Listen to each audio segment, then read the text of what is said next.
Hello friends, welcome to Siva Renu's kitchen.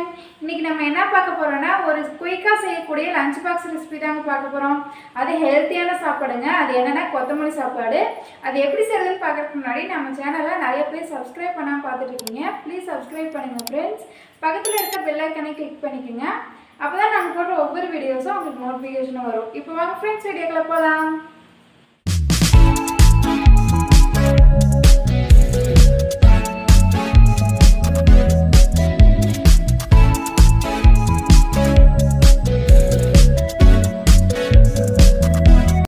கொத்தமல்லி சாப்பாடு செய்கிறதுக்கு ஒரு கைப்பிடி அளவு கொத்தமல்லி எடுத்திருக்கேன். அடுத்தது 2 பெரிய பல் பூண்டு, 1 இன்ச் அளவு இஞ்சி எடுத்திருக்கேன். 5 பச்சை மிளகாய் எடுத்திருக்கேன். இந்த பச்சை மிளகாய் காரம் கம்மியாக தான் இருக்குது. நீங்கள் காரத்துக்கு தகுந்த மாதிரி பச்சை மிளகாவை கூட்டிக்கவோ குறைக்கவோ செஞ்சுக்கோங்க. இப்போ இது எல்லாத்தையும் ஒரு மிக்ஸி ஜாரில் போட்டு ஒரு பேஸ்ட் பதத்துக்கு அரைச்சி எடுத்துக்கோங்க.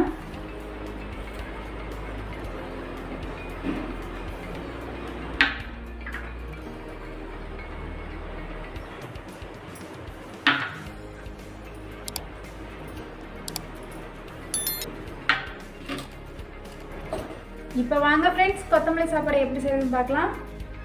கடுகு சேர்த்துக்குங்க. கடுகு பொரிஞ்சதும் கொஞ்சமாக சீரகம் பொரிஞ்சதுக்கப்புறம் கடலைப்பருப்பு, நிலக்கடலை 2 ஸ்பூன் சேர்த்துக்குங்க. சேர்த்துட்டு இது எல்லாத்தையும் கோல்டன் கலரில் வர வரைக்கும் நல்லா வதக்கிக்கோங்க ஃப்ரெண்ட்ஸ். இப்போ நல்லா பொரிஞ்சிருச்சு. இப்போ 2 வரமிளகாய் சேர்த்துக்குங்க. கருவேப்பிலையும் கூட சேர்த்துக்குங்க. சேர்த்துட்டு நல்லா மிக்ஸ் பண்ணி வச்சுக்கோங்க. மிக்ஸ் பண்ணதுக்கப்புறம் ஒரு சின்ன வெங்காயம் கட் பண்ணி வச்சுட்டு அதையும் சேர்த்துக்கோங்க. சேர்த்துட்டு நல்லா கண்ணாடி பதம் வர வரைக்கும் நல்லா வதக்கிக்கோங்க ஃப்ரெண்ட்ஸ். இப்போ வெங்காயம் நல்லா வதங்கிருச்சு ஃப்ரெண்ட்ஸ். மஞ்சத்தூள் 1/4 ஸ்பூன் சேர்த்துக்கோங்க. சேர்த்துட்டு இதையும் நல்லா மிக்ஸ் பண்ணிக்கோங்க. காரத்துக்கு இதில் நம்ம எதுவுமே சேர்க்கல. பச்சை மிளகாயும் வர மிளகாயும் சேர்த்துருக்கோம். மிளகாத்தூள் எதுவுமே சேர்க்கல. இப்போ கொத்தமல்லி, பூண்டு, இஞ்சி போட்டு அரைச்சி வச்சுருக்க விழுதை சேர்த்துக்கோங்க. சேர்த்துட்டு நல்லா மிக்ஸ் பண்ணி விட்டுக்கோங்க. இதில் இருக்க தண்ணியெல்லாம் இஞ்சணும். இப்படியே போட்டிங்கன்னா சாதத்தில் ஒட்டாது. இது கொஞ்ச நேரத்துக்கு அப்படியே இருக்கட்டும். தேவையான அளவு உப்பு சேர்த்துக்கோங்க. 1 ஸ்பூன் உப்பு சேர்த்துக்கோங்க. சேர்த்துட்டு இதையும் நல்லா மிக்ஸ் பண்ணிக்கோங்க. இப்போ கொத்தமல்லியை நம்ம டெய்லியும் ஃபுட்டில் சேர்த்துக்கிறதுனால கண் ஹெல்ப்ஃபுல்லாக வச்சுக்கோம். டைஜஷன் ப்ராப்ளம்க்கு இது ஹெல்ப்ஃபுல்லாக இருக்கும். அடுத்து பிளட்டில் இருக்க சுகர் அளவை லிமிட்டோட வச்சுக்கோம் ஃப்ரெண்ட்ஸ். நீங்களும் இதை உணவில் டெய்லி சேர்த்துக்குங்க. இப்போ இது கொஞ்ச நேரத்துக்கு வதங்கட்டும்.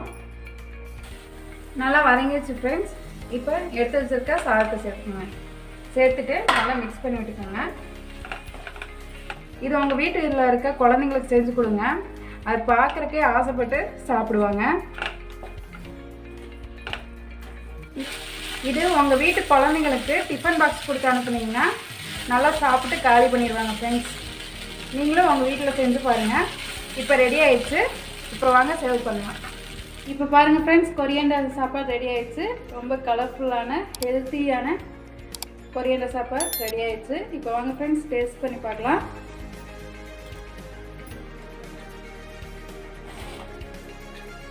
சூப்பராக இருக்குது ஃப்ரெண்ட்ஸ். நீங்களும் உங்கள் வீட்டில் ட்ரை பண்ணி பாருங்கள். செஞ்சு உங்கள் வீட்டில் இருக்க குழந்தைங்களுக்கு கொடுங்க ஃப்ரெண்ட்ஸ். இதே போல் இன்னும் இன்ட்ரெஸ்டிங்கான வீடியோஸ் உங்களுக்கு வேணும்னா நம்ம சேனலை மறக்காமல் சப்ஸ்கிரைப் பண்ணுங்கள் ஃப்ரெண்ட்ஸ். பக்கத்தில் இருக்க பெல் ஐக்கனை கிளிக் பண்ணிக்கோங்க. அப்போ தான் நாங்கள் போடுற ஒவ்வொரு வீடியோஸும் உங்களுக்கு நோட்டிஃபிகேஷனாக வரும். லைக் பண்ணுங்கள், ஷேர் பண்ணுங்கள் அண்ட் கமெண்ட் பண்ணுங்கள். பாய். Thanks for